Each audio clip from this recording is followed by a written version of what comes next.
এই হলো বড় বোন ঢেপসি। ধুমসি গতর নিয়ে সংসারের সব ভারী ভারী কাজ সেই করে। এই ছুটকি, কি রে সারাদিন একটা কুটিও তো মারিস না? তোর ধুমসি গতর নিয়ে তুই খাট না, ভালো লাগে না, মোটেই খাট না। আর এই টিবলে বাচ্চাটা হলো ছোট বোন ছুটকি। অকম্মার ঢেকি, গায়ের রং চাপা হলে কি হবে, ইনস্টাগ্রামে ফিল্টার লাগিয়ে লাগিয়ে ছেলে ধরে নিজের বাজার চালায়। এই মেজদি দেখ তো, এই ছবিটা আমাকে হেভি লাগছে না? এই হলো মেজ বোন সরলতা। সব রকম হাতের কাজেই সে এক্সপার্ট, কিন্তু বারবার ধরা খেয়ে লজ্জায় পড়ে যায়। সত্যি কি অপূর্ব তার হাতের কাজের গতিবেগ। দেখ ছুটকি, ওটা তো না হয় ঠিক আছে, কিন্তু আগে বল এটা কেমন লাগছে? ওয়াও মেজদি, ফাটাফাটি। এক্ষুনি এটা ইনস্টাগ্রামে স্ট্যাটাস দেবো আর দেখাবো আমার মেজদি কত ট্যালেন্ট। দেখি আমিও দেখি। ও মা, খুব সুন্দর দেখে। তিন বোনের সম্পর্ক ছিল চানাচুরের মতো, স্বাদে ভরপুর, মিষ্টি টক ঝাল, ঠিক যেন এই ছবির মতো।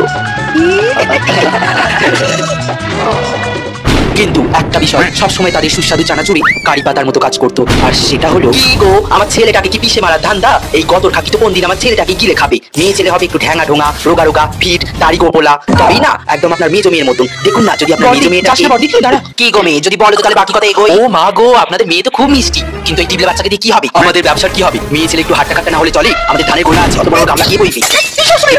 বড় মেয়ে ঢেপসিকে ও তো ছোট বোন। বাহ, আপনাদের মেয়ে তো একেবারে সাক্ষাৎ সরস্বতী। হাতের কাজও নাকি খুব ভালো পারে, কিন্তু শুধু হাত দিয়ে কাজ চালালে তো হবে না, মাঝে মাঝে মুখও চালাতে হবে। মেয়ে ছেলে এত ঠ্যাঙা ঢোঙা ভালো না বাবু। মেয়ে মানুষ সবসময় পুরুষ মানুষের কোমরের নিচে হয় ভালো, তাতে বাকি কাজেও একটু সুবিধে হয়। দেখুন না, যদি আপনার ছোট মেয়ে, ওর তো বেশ ভালোই ফটো ফটো করে মুখ চালিয়ে, আমার ছেলেটা বেশ সুখেই থাকবে।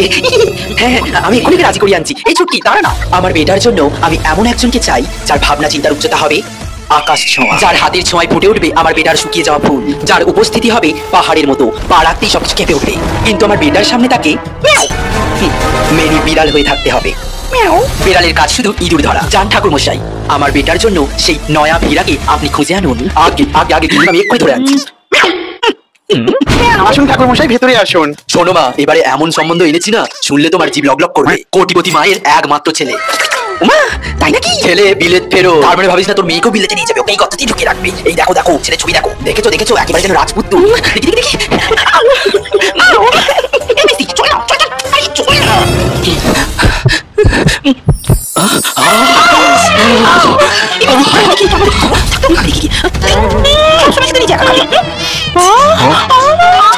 আরে এই দিদি, আরে এই ছুটকি।